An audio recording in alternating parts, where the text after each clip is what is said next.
वन्दे बोधमयं नित्यं गुरुं शङ्कररूपिणं यमाश्रितो हि वक्रोऽपि चन्द्रः सर्वत्र वन्द्यते। बन्धवगुरुपदकञ्ज कृपासिन्धुनररूपहरि महामोहतमपुञ्ज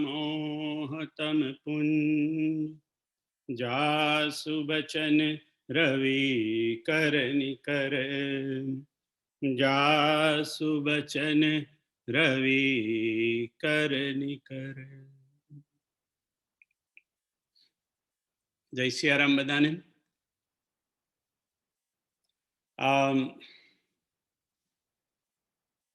બે દિવસમાં હોળી આવવાની છે. હોળી એટલે રામચરિત માનસનું આપણે ગઈ વખતે જોઈ ગયા, એની મને એક વાત યાદ આવી.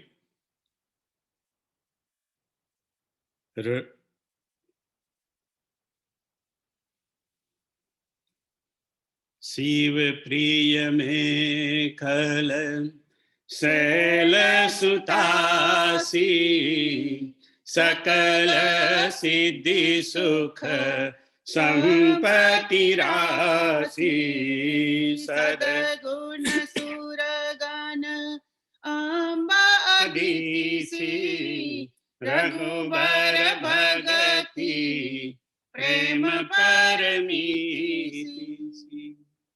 આપણે ચર્ચા થઈ હતી કે રામકથા આ શિવજીને એટલી બધી પ્રિય છે કે જેટલી મેકલ સેલ સુતા નર્મદા જેટલી પ્રિય છે એટલી જ પ્રિય શિવજીને રામકથા છે. ને પછી આપણે જોયું કે સદગુણ સુરગન અંબ અદિતિસી, સદગુણને આપણા હૃદયમાં પ્રગટ કરવા માટે એ માતા અદિતિ જેવી છે. જેવી રીતે અદિતિ માતાના સંતાનો બધા દેવતા થયા, એવી જ રીતે દીતિ માતાના બધા સંતાનો એ રાક્ષસ કહેવાય. ત્યારે આપણે ચર્ચા થઈ હતી કે દીતિ ને અદિતિ એ બંને પત્નીઓ તો કશ્યપની, અને કશ્યપ એક જ ફાધર એક જ હોવા છતાં દીતિના સંતાનો એ બધા દેવતા રાક્ષસ થયા, અને અદિતિના સંતાનો બધા દેવતાઓ થયા. એટલે એમ કે આ રામકથા અદિતિ જેવી માતા બની અને આપણા હૃદયમાં દેવતા રૂપી સદગુણોને જન્મ આપે. ત્યારે બીજી પણ એક વાત કે દીતિ અને અદિતિ એ બંને આપણે થાય કે અદિતિથી અને કશ્યપથી જે સંતાનો થયા એ દેવ થયા, તો પછી અદિતિ જોડે દીતિ જોડે જે સંતાનો થયા એ દીતિના સંતાનો, એટલે દીતિ કોઈક બીજા કુળમાંથી આવી હશે, કારણ કે પિતા તો એક જ છે કશ્યપ, તો દીતિ કોઈ બીજા કુળમાંથી આવી હશે એટલે એના સંતાનો અસુર થયા. તો બાપુ કહે છે કે દીતિ અને અદિતિ એ બંને દક્ષ પ્રજાપતિની જ દીકરીઓ છે. દીતિ અને અદિતિ એ બંને દક્ષ પ્રજાપતિ, એટલે એક જ કુળમાંથી એક જ ઘેરથી આવી છે, અને કશ્યપ જોડે એને પરણાવી છે. અને છતાંય એકના સંતાનો એ દેવતા થયા અને બીજાના સંતાનો એ રાક્ષસ થયા. એમ કે એટલે એક વખતે શિવજી કહે છે કે જે માતા પિતાને ન માનતો હોય, જે સાધુ સંતોને ન માનતો હોય, સાધુ સંતો પાસે સેવા કરાવતો હોય, જેનું આચરણનું ઠેકાણું ના હોય, એ બધાને હે પાર્વતી આ બધાને રાક્ષસ સમજવા. એ કોઈ જુદા નથી હોતા, આપણી જેવા જ હોય. એમ કે એક જ માતાના એક જ પિતાના, માતા એટલે માતા જુદી હતી પણ માતાઓ એક જ ઘેરથી આવી હતી, એમ કે એના સંતાનો. હવે આ જે સંદર્ભ છે કે આ દીતિના સંતાનો એ રાક્ષસ થયા, એ દીતિના સંતાનોને આ હોળી જોડે કનેક્શન છે. કારણ કે લંકા કાંડમાં મંદોદરી રાવણને સમજાવે છે કે રાવણ, આ તું રામને સમજે છે શું? આ રામ એ કેટલી કેટલી વસ્તુ કરીને પછી ગણાવે છે બધું, કે રામે વાલીને માર્યો, રામે ધનુષ્ય ભંગ કર્યું, એનો કબંધને માર્યો, બધા જેટલા જેટલા રામચરિત માનસમાં જેટલા જેટલા પાત્રોને ભગવાને ઉદ્ધાર કર્યો એ આખું એ લિસ્ટ આ મંદોદરી એ રાવણને સમજાવે છે. પણ તે વખતે મંદોદરી એવું પણ કહે છે કે હે રાવણ, આ એ ભગવાન છે, રામ એ ભગવાન છે જે બ્રહ્મ છે, જેમને પહેલા જ બીજા બધા જન્મોમાં જેને બલિને બાંધ્યો હતો, જે તે વખતે પેલા આ 3 પગલાની અંદર બલિને બાંધી દો, સહસ્ત્ર બાહુને એમને માર્યો હતો, અને જેને મહાવીર દીતિ સુત સંઘાર, મહાવીર દીતિ સુત સંઘાર, એવું મંદોદરી રાવણને કહે છે કે આ રામ એ છે કે જે બ્રહ્મ છે, અને બ્રહ્મે આગલા જ જન્મોમાં એ મહાવીર દીતિસુત, જે દીતિના સુત, દીતિના પુત્રો, જે મહાવીર, જે બહુ જ એક બળવાન હતા, એવા પુત્રોનો પણ સંહાર આ રામે કર્યો છે બીજા જન્મની અંદર. એમ કે તો એ દીતિસુત કયા? તો કે એ દીતિસુત એટલે હિરણ્યાક્ષ અને હિરણ્યકશ્યપ. હિરણ્યાક્ષ અને હિરણ્યકશ્યપુ. હિરણ્યાક્ષને ભગવાને વરાહ અવતાર લઈને માર્યો, અને હિરણ્યકશ્યપને આપણે બધા જાણીએ કે નરસિંહનો અવતાર લઈને ભગવાને, એટલે મહાવીર દીતિસુત સંઘારે, એવા દીતિના પુત્રો જે રાક્ષસ થયા, હિરણ્યાક્ષ અને હિરણ્યકશ્યપુ, એને આ રામ જે બ્રહ્મ છે એ બ્રહ્મે બીજા બધા અવતારોમાં માર્યા છે. એટલે ત્યાં શબ્દ છે દીતિસુત, દીતિના પુત્રો, હિરણ્યાક્ષ અને હિરણ્યકશ્યપ. હવે આપણને એ પણ ખબર છે કે હિરણ્યકશ્યપુ એ હિરણ્યકશ્યપુની બેન કોણ? હિરણ્યકશ્યપુની બેન હતી હોલિકા. એટલે આ દીતિના સંતાનોમાં હિરણ્યાક્ષ, હિરણ્યકશ્યપુ અને એની દીકરી એ હોલિકા હતી. અને એ હોલિકાની જોડે પ્રહલાદને પહેલા મારવા માટે પ્રયત્ન કર્યો, અને પછી તો પર્વત પરથી ગબડાયા અને કોઈ પણ રીતે મર્યા નહીં.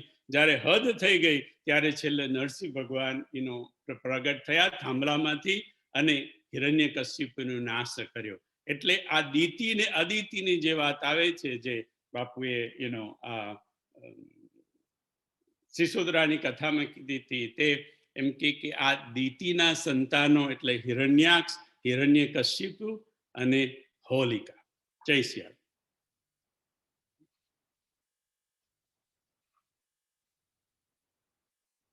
એહી વિધિ સબ સંશય કરી દૂરી, શિર ધરી ગુરુ પદ પંકજ દૂરી, પુનિ સબહી વિનવઉ કર જોરી, કરત કથા જેહી લાગન કોરી, સંવત સોર સે એક તીસા, કરહું કથા હરી પદ દર્શી, નવમી ભૌમ માર મધુમાસા,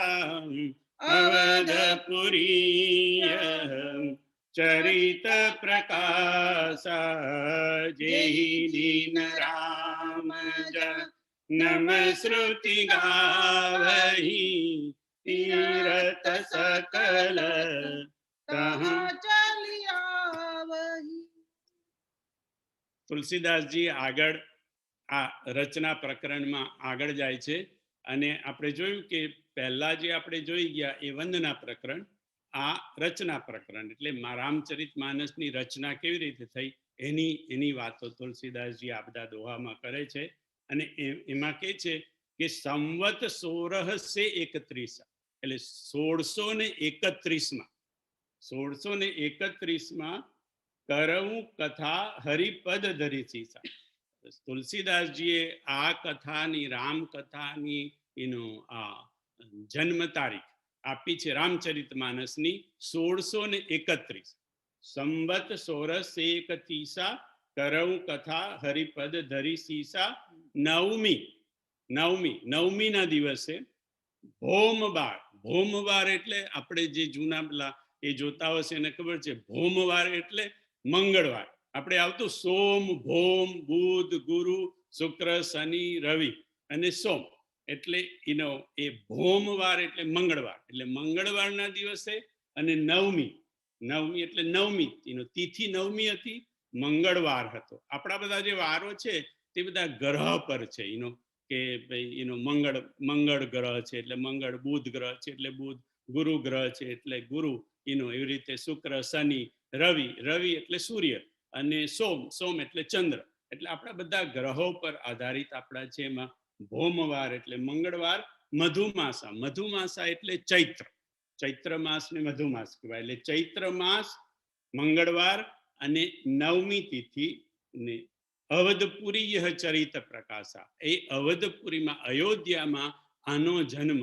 એટલે તુલસીદાસજીએ કર્યું કે જે દિવસે રામનો જન્મ હતો ને, જેહી દીન રામ જન્મ શ્રુતિ ગાવહી તીરથ સકલ તહા ચલિયાવહી અસુર નાગ કર નર મુનિ દેવા આઈ કરહી રઘુ નાયક સેવા જન્મ મહોત્સવ રચઈ સુજાના કરહી રામ કલ કીર્તિ ગાન. જે દિવસે રામ ભગવાનનો જન્મ થયો અને જે તિથિ હતી નવમી તિથિ, એ જ દિવસે તુલસીદાસજીએ આ રામચરિત માનસની રચના પણ પૂરી કરી અને તે અયોધ્યામાં પૂરી કરી. એમની ઈચ્છા એવી હતી કે જે દિવસે રામનો જન્મ થાય એ જ દિવસે રામચરિત માનસનો પણ જન્મ થાય. 1631માં નવમી તિથિ અને મંગળવારે ચૈત્ર માસ. મજ્જહિ સજ્જન વૃંદ બહુ પાવન સરજુ નીર જપહિ રામ ધરી ધ્યાન મુર સુંદર શ્યામ શરીર દરસ પરસમ જન અરૂપાનામ હરહી પાપ કહ વેદ પુરાણા નદી પુનિત મિત મહિમાતી કહી ન શકઈ સા રધા બિમલમતી. જે દિવસે રામ જન્મ હોય અયોધ્યામાં, એ દિવસે અયોધ્યામાં બધા બહુ લોકો આવે અને સરયુ નદીની અંદર સ્નાન કરે. અને સરયુ માટે તુલસીદાસજી કહે છે, દરસ પરસ મજ્જન અરૂપાના હરહી પાપ કહ વેદ પુરાણા નદી પુનિત મહિમા અમિત મહિમા અતિ કહી ન શકઈ શારદા બિમલમતી. આ સરયુ નદી એવી છે જેનો મહિમા ગાઈ શકાતો નથી.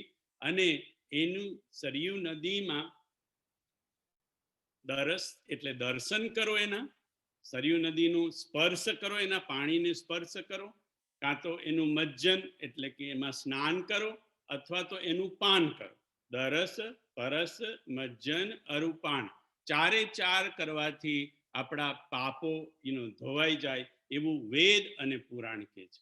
એટલા માટે લોકો રામ જન્મના દિવસે અયોધ્યા આવે અને સરયુમાં સ્નાન કરે. જે સ્નાન ન કરી શકે એ લોકો પાન કરે, પાન ન કરી શકે તો દૂરથી એમ કે દર્શન કરે અથવા તો કોક ત્યાં જઈને એના પાણીમાં જઈને સ્પર્શ કરે.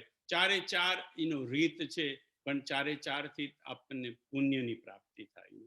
એટલે આ રામચરિત માનસની રચના કેવી રીતે થઈ એનાથી આગળ જતા તુલસીદાસજી લખે છે, રચી મહેશ નિજ માનસ રાખા પાઈ સુસમય શિવાસન બાકા તાતે રામ ચરિત માનસ બર ધરે નામનીય હેરી હરસી હર કહું કથા સોઈ સુખદ સુહાઈ સાદર સુનહુ સુ જન મન લાઈ.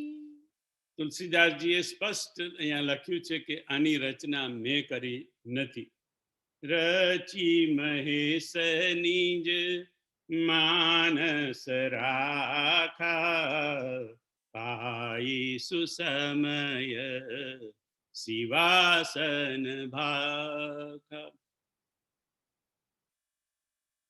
શિવજીએ આની રચના કરી અને પોતાના માનસમાં રાખ્યું. માનસમાં એટલે બાપુ કે માનસના જુદા જુદા અર્થો એનો સંતોએ કીધા છે, પણ માણસનો બાપુના અર્થ જે છે, માનસ એટલે હૃદય. માનસને તમે પછી એમ કે એનું મન પણ કહી શકો. માનસ એમ કે એની જુદી જુદી વ્યાખ્યાઓ બધી આપી છે, પણ માનસ એટલે હૃદય. એટલે શિવજીએ આની રચના કરી અને પછી એમના પોતાના હૃદયમાં રાખ્યું અને યોગ્ય સમયે પાર્વતીજીને આ કથાની રામચરિત માનસ પાર્વતીજીને પહેલું સંભળાયું. જસ માનસ જેહી વિધિ ભયઉ જગ પ્રચાર જઈ હેતુ અબ સોઈ કહું પ્રસંગ સબ સુમિરી ઉમા મૃષ કેતુ. હવે હું શિવજીને પાર્વતીજીને એનું સ્મરણ કરી અને આ માનસ કેવી રીતે થયું, એની રચના કેવી રીતે થઈ, એનો પ્રચાર જગતમાં કેવી રીતે થયો, એ બધી વસ્તુ હું હવે લખવા જઈ રહ્યો છું. શંભુ પ્રસાદ સુમતી હુલસી રામચરિતમાં નસ કવિ તુલસી. તુલસીદાસજી કે છે હું આની રચના નથી કરતો, આનો ખાલી હું કવિ છું. મને મારા ગુરુએ જે રીતે કહ્યું અને એમાંથી મને જે રીતે સમજણ પડ્યું એને મેં ભાષાબદ્ધ કરી છે, એટલે હું તમે મને કવિ કહી શકો. પણ અહીંયા જોડે જોડે કીધું કે શંભુ પ્રસાદ શિવજીની કૃપાથી આ સુમતિ, આ બુદ્ધિ મારામાં આવી કે હું આ રામચરિત માનસ લખી શક્યો. હિય હુલસી એટલે કે મારા હૈયામાં, મારા હૃદયમાં એ એમ કે ઉભરાય. શિવજીની કૃપાથી મારા હૃદયની અંદર આ સુમતિ એ ઉભરાઈ, એટલે એમ કે મેં આ રામચરિત માનસની ભાષાબદ્ધ કરીને એની રચના કરી, પણ કવિ તરીકે રચના કરી.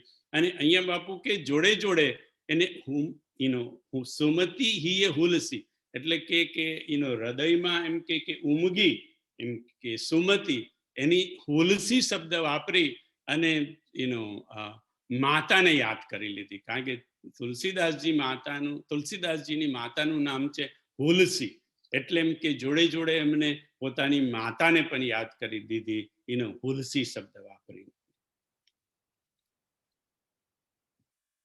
પ્રેમ ભગતિ જો બરની ન જાઈ સોઈ મધુરતા સુ શીતલતાઈ સો જલ સુકૃત સાલિહિત હોઈ રામ ભગત જન જીવન સોઈ. સુઠી સુંદર સંવાદ બર બિરચે બુદ્ધિ વિચારી પાવન સુભગ સર ઘાટ મનોહર ચારી. આગળ રામચરિત માનસની રચના કરતા તુલસીદાસજી કહે છે કે સુઠી સુંદર સંવાદ પર એમ કે જુદા જુદા જગ્યાએ જુદા જુદા એમ કે સુંદર સંવાદ એમ કે ચાર ઘાટ ઉપર એમ કે રામચરિત માનસના ચાર ઘાટ ઉપર ચાર જાતના સુંદર સુંદર સંવાદ થઈ રહ્યા છે. એટલે કે એક કલ્પના કરો કે ભાઈ એક માન સરોવર છે, એના ચાર ઘાટ છે એવી રીતે આ રામચરિત માનસ, એ પણ રામચરિત માનસ કીધું, માનસ એટલે માનસ સરોવર પણ એક અર્થ થાય, એટલે એના પણ 4 ઘાટ છે કે રામચરિતની જે આ માનસની રચના કરી છે તુલસીદાસજીએ, એના 4 ઘાટ છે. અને એ 4 ઘાટ પર 4 વક્તાઓ 4 શ્રોતાને કથા સંભળાવી રહ્યા છે. પહેલો ઘાટ છે જ્યાં શિવજી પાર્વતીજીને એનો કથા સંભળાવી રહ્યા છે. બીજો ઘાટ છે જ્યાં યાજ્ઞવલ્કજી ભરદ્વાજજીને કથા સંભળાવી રહ્યા છે. ત્રીજો ઘાટ છે જ્યાં કાગભૂસુંડીજી ગરુડજીને કથા સંભળાવી રહ્યા છે. અને ચોથા ઘાટ પર તુલસીદાસજી પોતાના મનને આ કથા સંભળાવી રહ્યા છે. ઘણા સંતોનું એવું પણ માનવું છે બાપુ કે તુલસીદાસજી જ્યારે આ માનસરોવર આગળ બેસીને આ કથા પોતાના મનને સંભળાવતા હતા, એટલે પોતાની જાતે એકલા ગઈને, તો ત્યાં થોડાક સંતો પણ આવીને બેઠેલા હતા એમ કે. પણ 4 ઘાટ છે. શિવજી અને જે પાર્વતીજીને કથા સંભળાવે છે એ ઘાટનું નામ સંતોએ રાખ્યું છે એ જ્ઞાન ઘાટ છે. તુલસીદાસજી જે પોતાના મનને અથવા તો સંતોને સંભળાવે છે એ શરણાગતિનો ઘાટ છે. કાગભૂસુંડીજી જે ગરુડજીને જે સંભળાવે છે એ ઉપાસના અથવા તો ભક્તિનો ઘાટ કહેવાય. અને યાજ્ઞવલ્કજી જે ભરદ્વાજજીને કથા સંભળાવી રહ્યા છે એ કર્મનો ઘાટ છે. 4 ઘાટ છે: જ્ઞાન ઘાટ, કર્મ ઘાટ, ઉપાસના ઘાટ અને શરણાગતિનો ઘાટ. હવે સ્થૂળ રીતે જોવા જઈએ તો શિવજી જે કથા પાર્વતીને કહે છે એ કૈલાસમાં બેસીને કહે છે. સ્થૂળ રીતે, આ તો રચનામાં 4 ઘાટ કીધા, પણ સ્થૂળ રીતે પાર્વતીને જે સંભળાવે છે એ કૈલાસ પર બેસીને. તુલસીદાસજી જે પોતાના મનને સંભળાવે છે અથવા તો સંતોને, એ માનસરોવર પર બેસીને, માનસરોવર જગ્યા પર. કાગભૂસુંડીજી જે ગરુડજીને જે સંભળાવે છે તે નીલગિરી પર્વત ઉપર. ઉત્તર દિશી સુંદર ગિરી નીલા, તહ રહી કાગ ભૂસુંડી સુશીલા.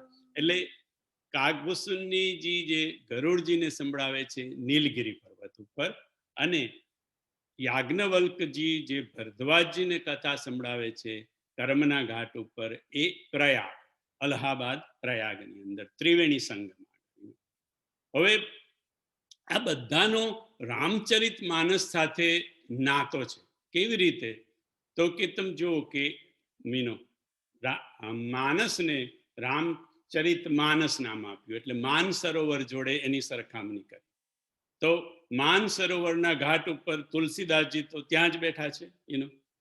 કૈલાસ ત્યાંથી બહુ દૂર નથી, એનો પણ માન સરોવર જોડે રિશ્તો છે, કારણ કે ત્યાં હિમાલયમાં છે. નીલગિરી પર્વત આમ ભલે દૂર છે, પણ એ હિમાલયની હાડમારાઓની અંદર છે, એટલે એનો એ રીતે એ છે. અને અહીંયાથી જે બધી નદીઓ નીકળી છે, એ નદીઓ હિમાલયને અને પ્રયાગને જોડે છે. કારણ કે પ્રયાગમાં શું છે? ત્રિવેણી સંગમ છે. ત્યાં ગંગાઈ છે અને યમુનાઈ છે, એટલે ગંગોત્રી અને યમનોત્રી દ્વારા એ પણ હિમાલય જોડે સંકળાયેલી છે. તો આખું આ રામચરિત માનસની જે રચના થયેલી છે એ માન સરોવર સાથે કોઈને કોઈ રીતે એમ કે સંકળાયેલા છે. સહપ્ત પ્રબંધ સુભગ સોપાનમ જ્ઞાન નયન નીર ખત મન માના, રઘુપતિ મહિમા અગુણ અબાધા, બરન બસોઈ બર બારીય ગાદા. રામ સિંહ જસ સલીલ સુદાસમ, ઉપમા બિચી લાસ મનોરમ. પુરયનિ સગન ચારો ચોપાઈ જુગતી મંજુમણી સીપ સુહાઈ છંદ સોરઠા સુંદર દોહા સોઈ બહુરંગ મલકુલ સોહા. તુલસીદાસજી કે છે સપ્ત પ્રબંધ સુભગ સોપાના. આના જે 7 સોપાન છે એનું બાલકાંડથી માંડી અને ઉત્તરકાંડ સુધીના જે 7 સોપાન એમ કે સપ્ત પ્રબંધ સુભગ સોપાના જ્ઞાન નયન નિરખતમાન મનમાન. આને જો તમે જ્ઞાનના વિવેકના નેત્રોથી જો તમે આ રામચરિત માનસના 7 સોપાનને જુઓ તો તમારું મન માની જાય, એટલે મન તમારું પ્રસન્ન થઈ જાય એનું. અને પછી આ રામચરિત માનસની જે રચના એમને કરી એની થોડીક માન સરોવર જોડે જોડે એની તુલના જે કરી છે. રામ સિંહ જસ સલીલ સુદાસમં ઉપમા બીચી બીલાસ મનોરમ. આ રામચરિત માનસ જે આ તુલસીદાસજીએ રચના કરી એ તુલસીદાસજીના રામચરિત માનસમાં પાણી કયું છે? પેલા માનસરોવરમાં તો પાણી છે, રેગ્યુલર પાણી, જે બરફનું ઓગળેલું પાણી, એ પાણી છે. આ માનસરોવરમાં કયું પાણી છે? તો કે રામ ને સીતાના યશ. સલીલ એટલે પાણી, જળ. એટલે રામ ને સીતાના જે યશ છે એ આ માનસનું માનસરોવરનું પાણી છે, જેની મેં રચના કરી છે તે. અને ઉપમા બીચી. ઉપમા બીચી એટલે તરંગ. એની પાણીની ઉપર જે તરંગો થાય એ આ જે રામચરિત માનસમાં મેં બધી ઉપમાઓ જે આપી છે એ ઉપમાઓ તરંગો સમાન છે. પુરઈની સગુન ચારુ ચોપાઈ જુગતી મંજુમણી સીપ સુહાઈ. પુરઈની એટલે આપણે કમળ બધાય જોયું હશે, કમળના પાન હોય, એના જે પાન હોય એમ ગ્રીન કલરના અને મોટા મોટા હોય, આખા છવાઈ ગયા હોય એનું પાણીની ઉપર હોય, અને પછી કમળ ત્યાંથી. પણ એની નીચે તમને પાણી બહુ દેખાય પણ નહીં, એટલા બધા પાન, એટલા મોટા મોટા પાન હોય, એને પુરઈની કહેવાય. એ જે કમળ પત્ર જેને કહેવાય એ પુરઈની સઘન એટલે એકદમ બધી સઘન ગીચો ગીચ એમ કે પુરઈની છે. એ પુરઈની છે એ ચોપાઈ છે. કમળપત્ર છે જે ચોપાઈ છે, અને એ ચોપાઈની નીચે જેમ કમળપત્રની નીચે પાણી છે એવી રીતે એ ચોપાઈની નીચે એટલે કે ચોપાઈની અંદર રામ ને સીતાના જસ છે. એટલે આ જે મેં રચના કરી છે એમાં જે ચોપાઈઓ લખી છે એ ચોપાઈઓની અંદર રામ ને સીતાના યશરૂપી જળ છે એમ કે, અને એની ઉપર એમ કે પુરઈની એમ કે કમળપત્ર આવી ગયું છે. અને એ સરોવરની અંદર એમ કે મણી જે બધા છે એ મણી બધા એમ કે બધા શીપલાની અંદર એના તળિયે હોય ને, સરોવરની તળિયે હોય. તો પછી આપણે એની અંદર જો ડૂબકી મારીએ, સરોવરમાં ડૂબકી મારીએ તો એની અંદર પડેલા રત્નો આપણને મળે. એવી રીતે આ રામચરિત માનસમાં જો આપણે ડૂબકી મારીએ તો આપણને એમાં જે બધા ગુપ્ત પ્રગટ જો જે ખાનિક એટલે જે ગુપ્ત ને પ્રગટ જે બધા મણીઓ પડેલા છે એ જો આ રામચરિત માનસમાં ક્યારેક આપણે એને ખોલીને ડૂબકી મારીએ તો આપણને એ બધા મણીઓ એમ કે મળે એમ કે તળિયા સુધી જઈએ તો. છંદ સોરઠા સુંદર દોહા સોઈ બહુરંગ મલકુલ સોહા. હવે ચોપાઈ જે છે એ પુરઈની છે એટલે કમળપત્ર છે. તો ચોપાઈ હોય છે આમાં, પછી દોહા પણ આવે 8-8, 10-10 ચોપાઈઓ, પછી સોરઠા પણ આવે અને છંદ પણ આવે. એટલે તુલસીદાસજી કહે છે છંદ, સોરઠા અને સુંદર દોહા. એ શું કે છે? એ કોણ છે? સોઈ બહુરંગ કમલકુલ સોહા. એ બહુરંગ એટલે જુદી જુદી જાતના જુદા જુદા રંગના કમળ છે. આ સોરઠા, દોહા અને છંદ એ કમળ છે. અને બાપુએ થોડુંક એનું સમજાવતા, અને બાપુએ તો ઘણું બધું સમજાવ્યું છે જે મને યાદ રહ્યું હોય. બાપુએ કીધું કે આ છંદ, સોરઠા અને દોહા એ કમળ છે. અને એનો એટલા માટે એમ કે જ્યારે જ્યારે કોઈ વિશિષ્ટ પ્રસંગ આવે, આ રામચરિત માનસ જેનો બધા જે વાંચતા હશે એ લોકોને ખબર હશે, કોઈ વિશિષ્ટ પ્રસંગ આવે, જેવી રીતે શિવજીનો વિવાહનો પ્રસંગ આવે, રામના વિવાહનો પ્રસંગ આવે, અથવા તો લંકાકાંડમાં યુદ્ધનો પ્રસંગ આવે, ત્યારે શું થાય કે દેવતાઓ જે છે એ આકાશમાંથી ફૂલોની વૃષ્ટિ કરે, ફૂલો વરસાવે. તો તુલસીદાસજીને થયું કે આ દેવતાઓ આકાશમાંથી ફૂલની વૃષ્ટિ કરે તો મારે કઈ ફૂલની વૃષ્ટિ કરવી જોઈએ ને. એટલે એ તુલસીદાસજી આ છંદ, સોરઠા અને દોહા એ તુલસીદાસજીના આપેલા ફૂલો છે. કમળનું ફૂલ છે, જે ભગવાનને એમ કે પેલો આ લોકો બધા જે સુરતરુ એટલે કલ્પ વૃક્ષના જે છે સુમન, એનો એ ફૂલો વરસાવે છે દેવતાઓ. અને તુલસીદાસજી જે છે એ છંદ રૂપે, સોરઠા રૂપે અથવા તો દોહાની રૂપે એનું કે ભગવાનને કમળનું ફૂલ આપે છે. તો બાપુ કે પણ ફૂલો તો બધા બહુ છે, ફૂલો તો બધા બહુ છે, તો પછી અહીંયા કેમ કે લખ્યું બહુરંગ કમલ કુલ સોહા? કમલનું જ કુળ, કમળના જ ફૂલો કેમ? એમ કે બીજા બધા એમ કે ફૂલો નથી, તો બીજા બધા ફૂલ કેમ તુલસીદાસજીએ ના આપ્યા? તો તુલસીદાસજીને થયું કે આ રામચરિત માનસ તો આમાં તો રામજીની જ વાતો છે ને. એહી રઘુપતિ નામ ઉદારા, અતિ પાવન પુરાણ શ્રુતિ સારા. આમાં ભગવાનનું નામ જ છે. આપણે કીધું કે રામ સીતા, રામ સીતા, રામ સીતા જ છે. તો આમાં એમ કે ભગવાન રામ જ છે એમ કે બધી જગ્યાએ. તો રામજીને તો એમ કે મારે આપવા જેવું કોઈ ફૂલ હોય તો મારે એમ કે કમળનું જ ફૂલ આપવું જોઈએ. કેમ?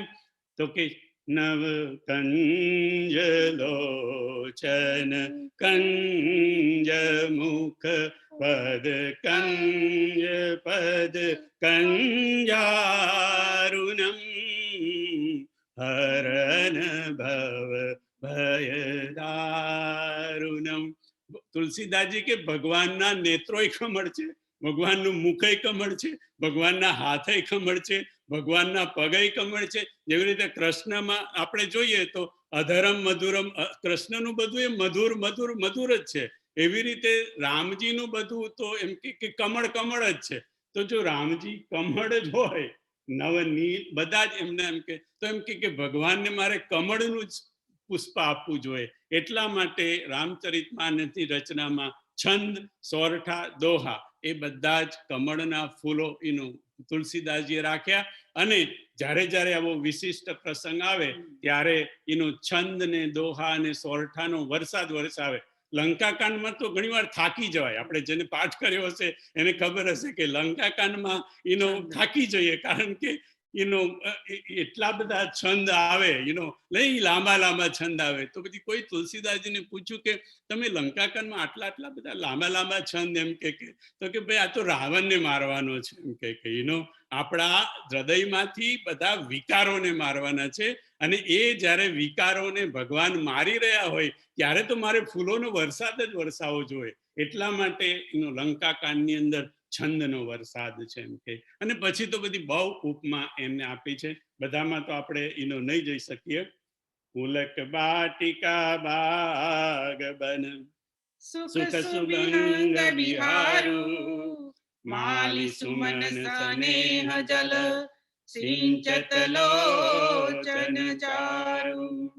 જે ગાવહિય ચરિત સંભારે, તેहि તાલ ચતુર રખવારે.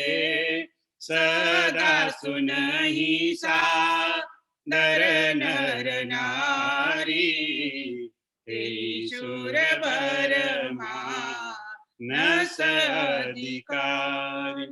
જે આ રામચરિત માનસને સંભાળીને ગાશે, સંભાળીને એટલે થોડી કાળજી રાખીને, આડવ અવરું કશું બોલ્યા વગર જે સંભાળીને જે ગાશે એવા જે વક્તા હશે એ આ તાલના, એટલે આ તાલ એટલે સરોવર, એ આ સરોવર માન સરોવર રૂપી જે આ મારી રચના છે એના ચતુર રખવારા કહેવાશે. જે બધા સારા સારા વક્તાઓ જે છે તે, અને જે બહુ કાળજીપૂર્વક આની અને લોકોને સમજાવી રહ્યા છે. જેવી રીતે બાપુને ઘણા બધા જે સંતો જે રામચરિત માનસને વક્તા થઈને આપણને બધાને પ્રસાદી આપી રહ્યા છે. પણ જે લોકોને આડું અવરું બધું સાંભળવું હોય કે કરવું હોય એ લોકો અહીંયા એનું નહીં આવી શકે, કારણ કે અહીંયા ઈહાન વિષય કથા રસનાન, અહીંયા વિષયોની કથા બધી લહેર પડે મજા પડે એ ટાઈપની કોઈ કથા નથી. અહીંયા જેને એમ કે રામ ને સીતાના ચરિત્ર સાંભળવા હોય એ લોકો આ જગ્યાએ આવે. અને પછી તુલસીદાસજી આગળ લખ્યું, આવત એહી સર અતિ કઠિનાઈ રામ કૃપા બિનુ આઈ ન જાય. આ માન સરોવર પર રામચરિત માનસ રૂપી સરોવર સુધી આવવા માટે બહુ જ બધી કઠિનાઈઓ આવે, અને જો ભગવાનની કૃપા હોય તો જ આપણે એની પાસે જઈ શકીએ. એટલે આપણે બધા સત્સંગ કરી શકીએ, કથામાં જઈ શકીએ, કોઈ સંતને સાંભળી શકીએ. તો એક વાત બાપુએ કીધું કે નક્કી સમજજો કે આપણા પર ભગવાનની કૃપા ઓલરેડી થઈ ગઈ છે. જો ભગવાનની કૃપા આપણા પર થઈ ન હોત તો આપણે ક્યારેય કથામાં, સત્સંગમાં કે કોઈને સાંભળવા માટે જઈ ન શક્યા હોત. કારણ કે આ રામકથા અને સત્સંગનું સૌથી ઘણા બધા પ્રોબ્લેમ તુલસીજીએ બતાવ્યા, પણ સૌથી મોટો પ્રોબ્લેમ હોય તો કીધું ગૃહ કારજ ના જંજાલા તે અતિ દુર્ગમ શૈલ વિશાલા બન બહુ વિષમ મોહમદ માના નદી કુતર્ક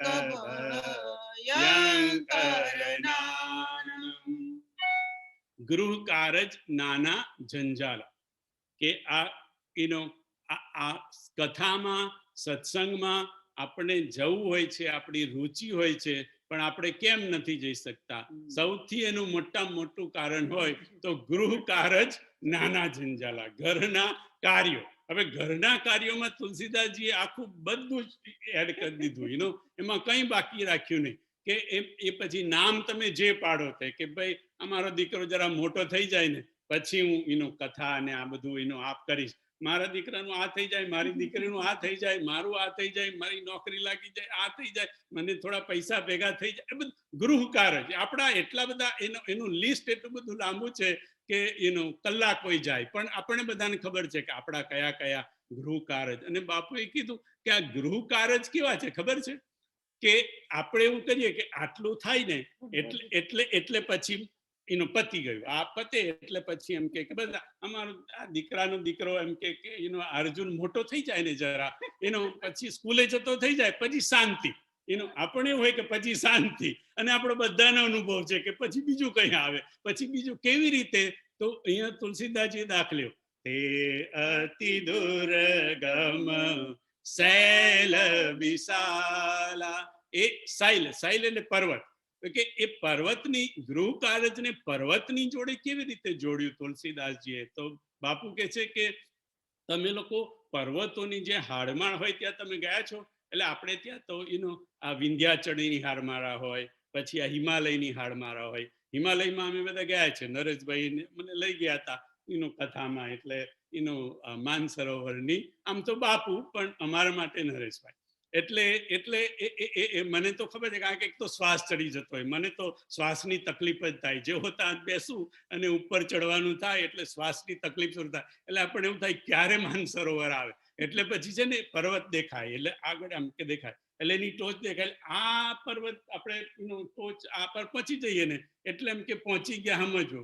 પછી તમે એ પર્વતની ટોચ પર જવાનું એટલે તમને બીજો પર્વત દેખાય ત્યાં આગળ, એટલે પછી બીજા પર્વત પર તમે જાઓ ને એટલે તમને ત્રીજા પર્વતની પર્વતોની જે હાડમાળામાં જે ગયા હશે બધાને ખબર છે કે બધી ટોચો એક સાથે ના દેખાય.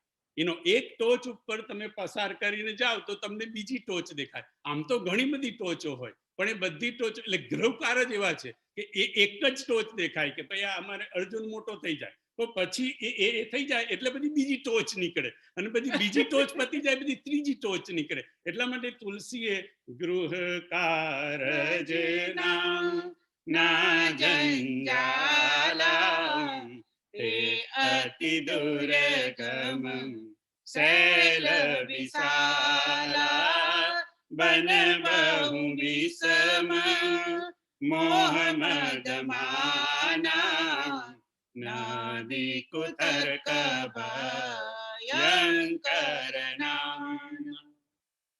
માનસરોવર જઈએ ને તો બધી નદીઓ પણ બહુ આવે, અને ઘણી જગ્યાએ તો અમારે એવું થયું કે નદીમાં પાણી એટલું બધું હોય તો જીપો હતી પણ જીપો નહીં નીકળવાનું બહુ તકલીફ પડે, કાંકરા બધા એના નાખવા પડે એના પૈંડા આગળ, તો માંડ એમ કે ત્યાંથી જાય. તો એવી બધી જે નદીઓ જે રસ્તામાં આવે, કારણ કે પર્વતનું પેલું ટોચ હોય એટલે પછી ખીણ જેવું થાય, અને ખીણમાં પાણી ભરવા માંડે એટલે નદી જેવું થઈ જાય, અને એવી તો કેટલી ટોચો ને ખીણ હોય એટલે બધી બહુ નદીઓ આવે, બધી નદી નાળા કહેવાય એને. એમ કે આપણા જે બધા કુતર્ક છે ને, આપણે કુતર્ક કરીએ, આ કરીએ તે કરીએ, હવે આ વાંચવાથી તો શું થાય, આ કરવાથી આને સાંભળવાથી શું થાય, એકની એક કથા અને આ તે બધું, આ બધા કુતર્ક કહેવાય. એ નદીઓ છે તુલસીદાસજી કહે છે. અને મોહ મદ અને માન, અભિમાન, મોહ મદ અને અભિમાન એ બધા વન છે. કારણ કે આપણે આવી જગ્યાએ તો બધા જંગલ પણ બધા બહુ આવે, એ જંગલ બધા છે વન, એ બધા મોહ મદ અને માન એમને તુલસીદાસજીએ જંગલ કીધા, અને કુતર્કને ભયંકર નદી કીધી. પછી આગળ લખ્યું, જે શ્રદ્ધા સંબલ રહિત નહીં સંતન કર સાથ, ઈન કહું માનસ અગમયતી જીનહીન પ્રિય રઘુનાથ. જે આપણે કોઈ પણ યાત્રામાં જવું હોય, આવી કોઈ માનસરોવર જેવી યાત્રામાં, તો બાપુ કે આપણે સંબલ લેવું પડે. એટલે એમ કે ભાથું, સંબલ એટલે ભાથું, આપણે ભાથું લઈને જઈએ, થોડું ખાવાનું લઈ જઈએ, બધી વસ્તુઓ લઈ જઈએ, એને ભાથું કહેવાય. એમ કે એ શ્રદ્ધારૂપી જે ભાથું જેની જોડે નહીં હોય, જેને સંતનો અથવા કોઈ સજ્જનનો સાથ નહીં હોય, જે શ્રદ્ધા સંબલ રહિત નહીં સંતન કર સાથ, તીન કહું માનસ અગમ અતિ જીનહીન પ્રિય રઘુનાથ. જો આ રામચરિત માનસ રૂપી માનસરોવર સુધી આપણે પહોંચવું હોય, એટલે આ રામાયણ સુધી જો આપણે પહોંચવું હોય, તો આપણને એક તો ભગવાન પ્રિય હોવા જોઈએ, આપણી જોઈએ શ્રદ્ધાનું ભાથું હોવું જોઈએ, અને કોઈ સંતનો સાથ હોવો જોઈએ. આ ત્રણ વસ્તુ હોય તો આપણાથી માનસરોવર સુધી, આ માનસરોવર સુધી પહોંચી શકાય. સકલ વિઘ્ન વ્યાપઈ નહીં તેહી, રામ કૃપાભી લોકઈ જેહી, સોઈ સાદર સર મજનુ કરઈ, મહાગોર ત્રય તાપન જરઈ, તે નરય સર તજહીન કાઉં, जिनके राम चरण बल बाऊं, जो नाई चहो एहि सरबाई, सो सत्संग करऊं मन लाई. જેને આ રામાયણ રૂપી રામચરિત માનસમાં સ્નાન કરવું હોય, એને જો નહાઈ ચહ એહી સરભાઈ, સો સત્સંગ કરવ મન લાઈ. એ મન લાવી અને સંતનો સંગ કરે. સત્સંગ કરીએ, આપણે અત્યારે કરીએ સત્સંગ, કથા સાંભળીએ, કોઈ સંતને સાંભળીએ, તો એમ કે આ રામચરિત માનસની અંદર આપણને એનું સ્નાન કરવાનું મળે. અને પછી તુલસીદાસજી આજે રામચરિત માનસને મેં કીધું કે માનસરોવર જોડે એની તુલના કરી. હવે રામચરિત માનસની તુલના તુલસીદાસજી અને બાપુએ આપણને કીધું છે કે તમે જેની સાથે તમારે એની તુલના કરવી હોય એની સાથે તમે તુલના કરી શકો, અને એનો ખજાનો તમને રામચરિત માનસમાંથી મળી જાય. ધારો કે તમારે આ માનસને તમે વૃંદાવન કહો, તો બાપુએ કીધું કે વૃંદાય કેટલા છે ને વન કેટલા છે, એ બધા જ બાલકાંડથી માંડીને ઉત્તરકાંડ સુધીમાં આજની કથામાં બાપુએ કીધા. આ રામચરિત માનસને તમે માનસ મુસ્કાન કહો તો કેટલી જગ્યાએ મુસ્કાન છે, એમ કે જાગ બલી કહો લે મુસ્કાઈ તુમ હી વિદિત. એટલે યાજ્ઞવલ્કજીની મુસ્કાન, ભગવાન રામ બોલે ત્યારે પણ મુસ્કાઈને બોલે, એટલે માનસ મુસ્કાન બોલે તો કેટલા જણે મુસ્કાન રામચરિત માનસમાં એ કહી. માનસ અપરાધ, આ રામચરિત માનસને તમે માનસ અપરાધ કહો તો કેટલા જણે અપરાધ કર્યા એ તમને આની. રામચરિત માનસને તમે જેની સાથે સરખાવો, જે કોઈ વક્તા બાપુ જેવા કોઈ રામાયણી અને વક્તા હોય, એ તમને દરેક વસ્તુ જેની સાથે તમે સરખાવો એ વસ્તુ તમને રામચરિત માનસમાંથી મળી રહે. અને બાપુએ કીધું કે જે રામચરિત માનસમાં નથી તે ક્યાંય નથી. રામચરિતમાં જે જગતમાં બધે જ છે તે બધું જ છે તે રામચરિત માનસમાં છે, અને રામચરિત માનસમાં જે નથી તે ક્યાંય નથી. એટલે રામચરિત માનસની તુલના એમ કે માનસરોવર જોડે પણ કરી. હવે આ રામચરિત માનસ રૂપી જે કવિતા છે એ કવિતાને તુલસીદાસજીએ સરિતા એટલે નદીની જોડે એની ઉપમા કરી છે. એના થોડાક ચોપાઈઓ આપણે જોઈએ અને એનો આખો પાઠ કરી લઈએ આપણે. એ નદીની જે તુલના છે રામચરિત માનસની આ કવિતા જે છે એ કવિતા નદી રૂપી કવિતાની બધી જ ચોપાઈઓ આપણે જોઈ લઈએ છેલ્લે સુધી, અને પછી એની થોડી ચર્ચા કરીએ. ચલી સુભગ કવિતા સરિતાસો રામ બિમલ જસ જલ ભરિતાસો સરજુ નામ સુ મંગલ મૂલા લોક વેદ મત મંજુલ કુલા નાની પુનિત સુ માનસ નંદિની કલિમલ તૃણ તરુ મૂલ નિકંદની શ્રોતા ત્રિવિધ સમાજપુર ગ્રામ નગર દંકુલ સંત સભા અનુપમ અવધ સકલ સુમંગલ રામ ભગતિ સુર સરિત જાઈ મિલી સુકીરતી સરજુ સુહાઈ સાનુજ રામ સમર જસુ પાવન મિલે મહાનદુ સોન સુહાવન जुग बीच भगति देव धुनि धारा सोहति सहित सु विरति विचारा त्रिविध तापत्रा सकति मुहानी राम स्वरूप सिंधु समुहानी मानस मूल मिली सुर सरी सुनत सुजन मन पावन करी.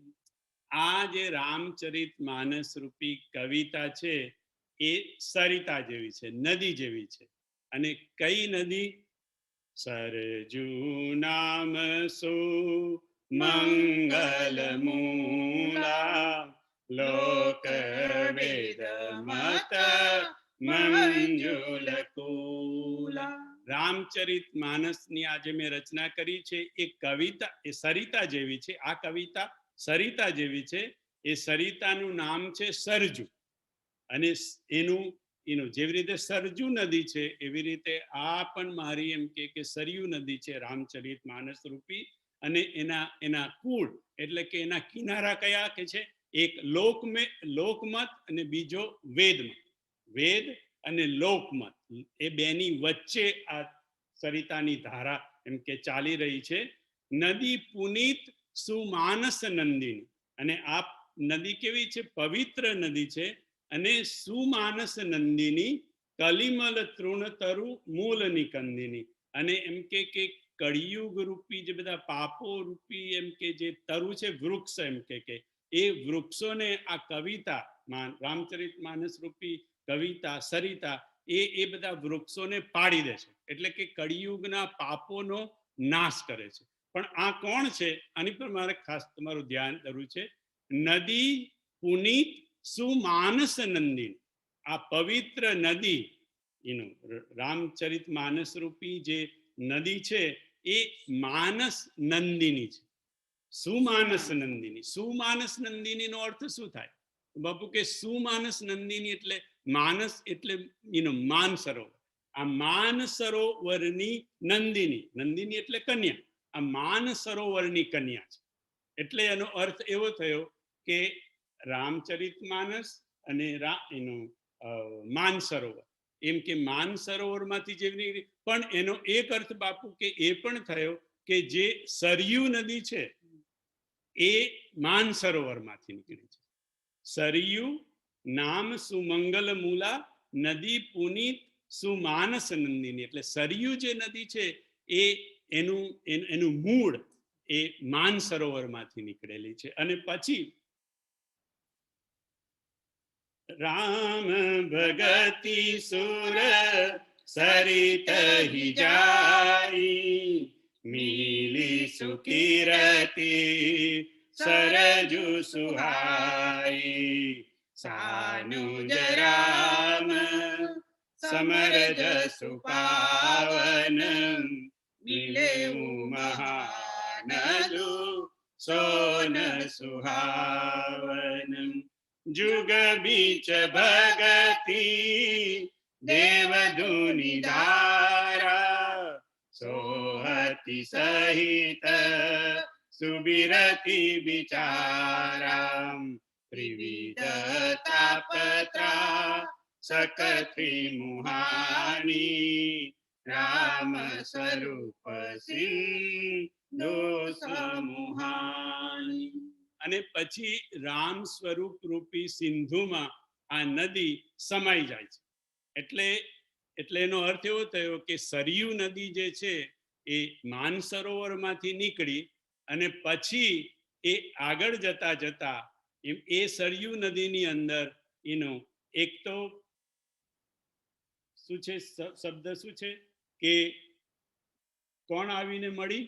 जुग बीच भगति देवधुनि धारा. એનો મતલબ શું થાય કે ભક્તિ રૂપી દેવધુની ધારા. દેવધુની એટલે કે દેવોની નદી ગંગા. એટલે ગંગાની એક ધારા આમાં આવીને મળી છે. जुग बीच ભક્તિ. ગંગા જે ભક્તિ રૂપા છે એ ગંગાની એક ધારામાં આવીને મળી છે. અને બીજું સાનુજ રામ સમરજ સુપાવન મિલે મહાનદુ સોન સુહાવન. એમાં એક ધારા આ સરયુની અંદર એક જે માનસરોવર માંથી નીકળી એમાં એક ધારા ભક્તિ રૂપી ગંગાની ધારા આવીને મળી. અને બીજી ધારા કઈ મળી? મિલેવું મહાનદી સોન સુહાવ. મહાનદુ સોન. સોન મહાનદી એટલે કઈ નદી? તો બાપુ કે છે સોનભદ્ર નદી.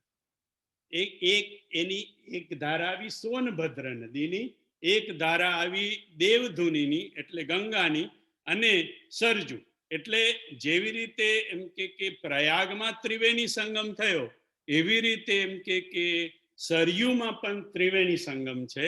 એક સરયુ નીકળી માનસરોવરમાંથી, પછી ગંગાની એક ધારા દેવધુની ધારા એમાં ભેગી થઈ, અને મહાનદુ સોન સુહાવન એટલે સોનભદ્ર નદીની એક ધારા એનો એમાં એ થઈ. એટલે એમ કે સરયુ નદી જેની અંદર રામ અને લક્ષ્મણ જે અંતે જે સરયુ નદીની અંદર એમ કે જે એમ કે આપણે જાણીએ છીએ કે રામે એમનો અવતાર કાર્ય સરયુ નદીમાં લક્ષ્મણ સાથે બધા અયોધ્યાના બધા લોકો સાથે ત્યાં પૂરો કર્યો. એટલે રામ સ્વરૂપ સિંધુ સમૂહાની એટલે કે રામ સ્વરૂપ એની અંદર રામજી તો એમાં સમાઈ ગયા, પણ સરજુ પણ રામજીના રૂપની અંદર એમ કે સમાઈ ગઈ. એવી સરજુ જેની 3 ધારા છે. એક ધારા માનસરોવરમાંથી, બીજી ધારા એમ કે ગંગામાંથી, અને ત્રીજી ધારા સોનભદ્ર નદીમાંથી. અને બાપુએ આગળ કીધું કે જે સરયુની ધારા છે, જે મૂળ ધારા, એ સરયુ એ જ્ઞાન ધારા છે. જ્ઞાનની ધારા કીધી સંતોએ એને. બાપુએ મેં બાપુ પાસે સાંભળ્યું કે સરજુની જે મૂળ ધારા છે એ જ્ઞાનની ધારા છે, અને જે ગંગાની દેવધુની ધારા છે એ ભક્તિની. લખેલું છે અહીંયા જુગ બીચ ભક્તિ દેવ, એટલે ગંગાની ભક્તિ રૂપી ધારા, સરયુની જ્ઞાન રૂપી ધારા, અને સોનભદ્રની નદીની જે ધારા છે એને વૈરાગ્યની ધારા કીધી. અને એ વૈરાગ્યની ધારામાં વૈરાગ્ય રૂપી લક્ષ્મણજી એમાં સમાઈ ગયા. કારણ કે સરયુ નદીમાં રામ અને લક્ષ્મણ અયોધ્યાના બધા લોકો સાથે છેલ્લે સમાઈ જાય છે. તો વૈરાગ્ય રૂપી લક્ષ્મણજી, ભક્તિ રૂપી ગંગા, અને જ્ઞાન રૂપી સરયુની ધારા, એ આ 3 આ સરયુ નદી પણ ત્રિવેણી સંગમ છે. અને આ રામચરિત માનસમાં પણ ભક્તિ છે, જ્ઞાન છે, અને વૈરાગ્ય છે. એટલે આ રામચરિત માનસ પણ એ સરયુ રૂપી નદી છે. એવી તુલના અહીંયા તુલસીદાસજી એની કરી રહ્યા છે. બાલચરિત ચહુ બંધુ કે બનજ વિપુલ બહુરંગ, નૃપરાણી પરિજન સુકૃત મધુકર બારી વિહંગ. સિયાવર રામ. જય જય જય સિયા રામ.